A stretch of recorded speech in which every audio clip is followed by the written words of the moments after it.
pakinggan mo ako. Pakinggan mo muna kami. Yes. Kayo sir sa building eh, di ba? Yes. Oh, so parang nagiging abogado na rin kayo para sa kanya eh. Sir, nandito, in all fairness lang, nandito kami, hindi para makipag-away. Yeah. Kung ano, okay? Now, sabi namin, Pwede ba mamawag tayo dito?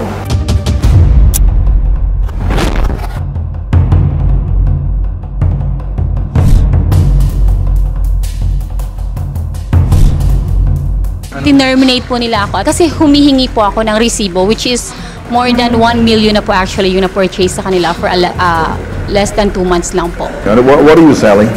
Mga apparels po siya sir, mga salamin sa mata, mga medyas, mga ganun, mga belt na nakakagaling daw po siya. Bakit ka tinanggal? Humihingi ako ng receipt, ng resibo. Okay. For 4 times already, wala silang binibigay sa akin. Para saan ang resibo mo? Sir, kasi pumupunta ako ng iba't ibang bansa. So that time, I was actually nagkaroon ako ng penalty sa Malaysia.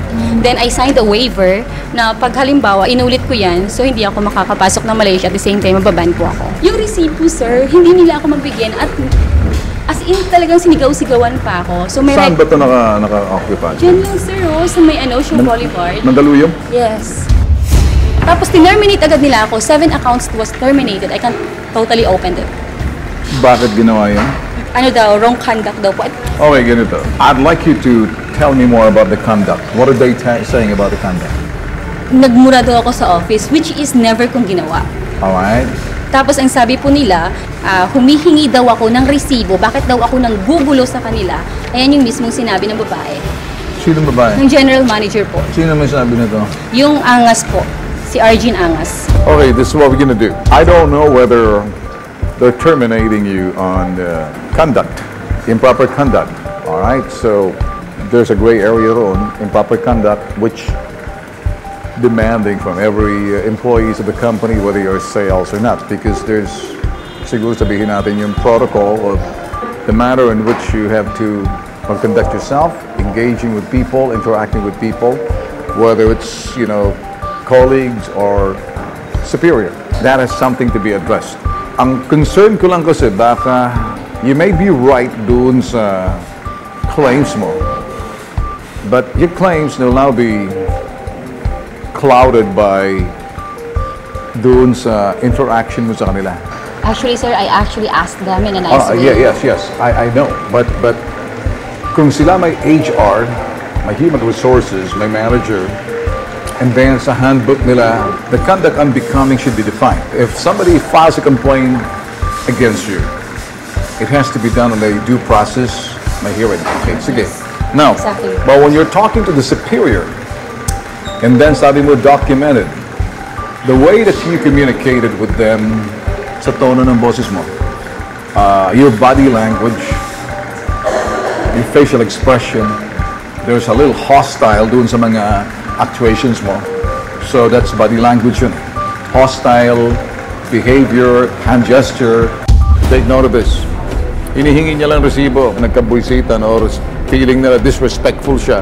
Kasi gusto lang natin malaman, sino bang dahilan? I'll assign this to you.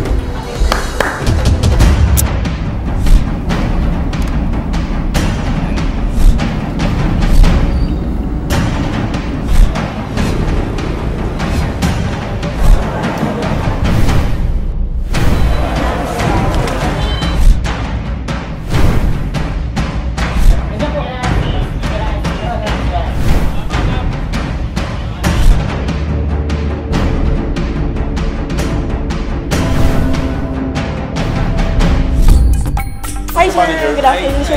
Sa Bitag sir, office ni Sir Ben Tulfo. Sir, nandito lang kami kasi may complainant kami dito, si Dayan sir. Nandito kami sir para lang i-clarify kung ano yung nangyari sa kanya. Kasi ang sumbong niya is na-terminate siya dahil nanghingi siya ng resibo. Antayin po namin kayo. Sige po, thank you. Hindi nyo pa nga alam yung concern, nag-attorney na kayo. Masyado naman kayong takot. Ano yung tinatago nyo? Hindi kami Yun naman pala eh. O bakit kailangan attorney nyo? Kasi hindi namin alam yung complaint niya. Bakit nasa korte na tayo? Wala. Ayun nga, hindi mo pa nga. Yun Legal nga. attorney. Ma'am. Hindi, no. Ma'am, gusto mo ba mag-ano muna tayo dalawa? Mag-usap na tayo sandali bago namin kausapin ang attorney mo? Ito lang. Kasi Iparating, kung sino yung complaint na, ipaparating namin sa iyo ganito, kung bakit. just no? wait for an attorney. Wala pa akong sasabihin sa iyo. Oo. So, wala kang ano sa akin? Kahit hindi mo papakinggan kung anong concern namin? Gusto lang namin iparating kung ano yung dapat. Gusto mo makinig? Bago ka makipagtalo at hindi naman kami natatakot kung ano man yung attorney ipadala mo rito, pakinggan mo muna kami. Yes. Kung anong dala namin. I have the right also na hindi ako magsasalita Oo. because I have our authority. No, ito. Hindi namin binabastos yung side niya. Gusto lang namin muna ipaalam sa kanya kung ano ba yung naging pakay rito. Kaya kami nandito dahil doon, papakinggan mo ba kami? Nilalakaran mo ko. Alam ko ang tapang nyo kasi sa po kayo. Hindi. Pananakot yung ginagawa mo sa akin. Bakit? Ano ba nanakot ko sa'yo? Alam mo na bang pakay namin sa'yo? Narinig mo na ba? Hindi ko alam kung anong tapang Oh. nyo. Siya yung CEO. CEO, kayo yung CEO. Huwag ka basta magsasalita ha. Ano? Huwag mo ako pigilan magsalita. Ayun, kasi ang tapak mo eh. Hindi kayo nagkakasundo kasi ganyan ka rin, hindi ka marunong makinig. Sir, nandito, in all fairness naman, nandito kami, hindi para makipagtaway. Yeah. Kung ano, okay? Nausapin namin. Pwede ba move tayo dito? May ka na dyan. Tama na. Ay, sir, Tama siya na. nag-usap. Ah, Ayaw tama na. kausapin. Kaya nakikipag-usap ako sa kanya na sana pakinggan kung bakit kami narito.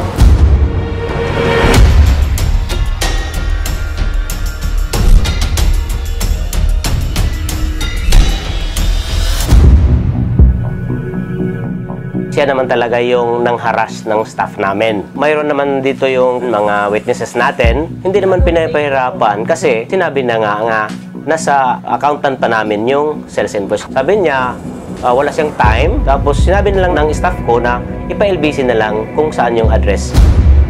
Nung pumunta siya sa akin dito, pinakita ko sa kanya yung violation niya. Tapos bago siya umalis, nagtanong siya sa akin, am I terminated? Ang sagot ko sa kanya, nasa sayo yan.